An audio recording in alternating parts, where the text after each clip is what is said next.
महाडमधील doctor Shaikh आणि त्यांच्या सहकाऱ्यांनी केलेल्या मारहाण प्रकरणी बिरवाडी ग्रामस्थांमध्ये पसरली आहे संतापाची लाट।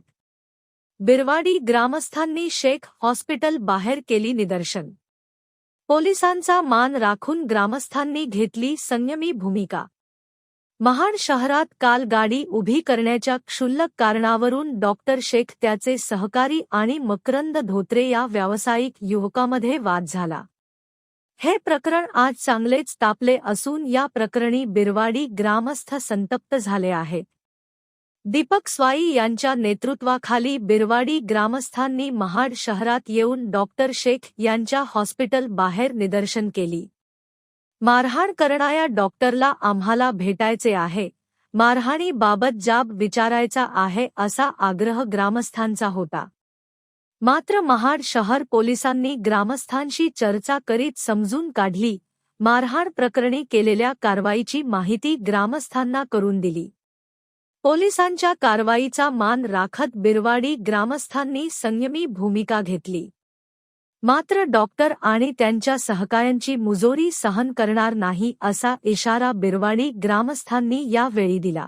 4 आरोपी होते, 4 आरोपांना तुम्ही घेतले का? डिटेक्ट केलंय का? डिटेक्ट केलंय 4 आरोपींना। आम्ही रात्री त्यांना 168 प्रमाणे त्यांना नोटीस दिलेली आहे। आता अलग लक्षात, म्हणजे आम्हाला उद्याचा दिवस पाहायचा नव्हता। आणि डॉक्टर जे काही शेख हॉस्पिटल आहे तिथे या ठिकाणी त्यांनी गाडी लावली होती रस्त्यावर नगरपालिकेच्या, आणि नगरपालिकेच्या नियमानुसार जो काही सम आणि विषम पार्किंगची व्यवस्था आहे त्यानुसार त्यांनी गाडी पार्क केली होती।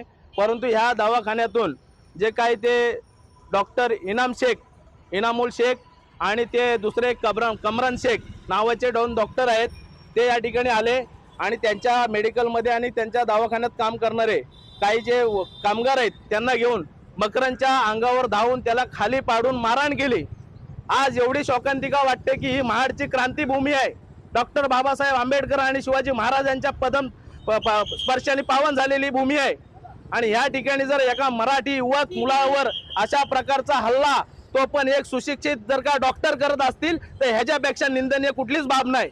म्हणून ह्या गोष्टीचा निषेध करण्यासाठी आज आम्ही या महाडच्या भूमीमध्ये आहोत, आणि आज पोलिसांच्या मध्यस्थीने हा विषय पूर्ण आम्ही थांबवलेला आहे। आमची मागणी एवढीच आहे, पोलिसांकडे पण आम्ही विनंती करतो की तुम्ही त्यांच्यावर दखलपात्र गुन्हा दाखल करा, अन्यथा आम्ही यापुढे आंदोलन करू। तीव्र निषेध आम्ही याचा या ठिकाणी व्यक्त करतोय। यापुढे तुम्ही ह्या सगळ्या बाबतीवर कारवाई करा। यापुढे जर मकरनला न्याय भेटला नाही तर आम्ही आमच्या पद्धतीने या ठिकाणी न्याय मागणी करू। लोकशाही आणि संविधानाने दिलेल्या मार्गाचा अवलंब करूनच आम्ही आमचा लढा चालू ठेवणार।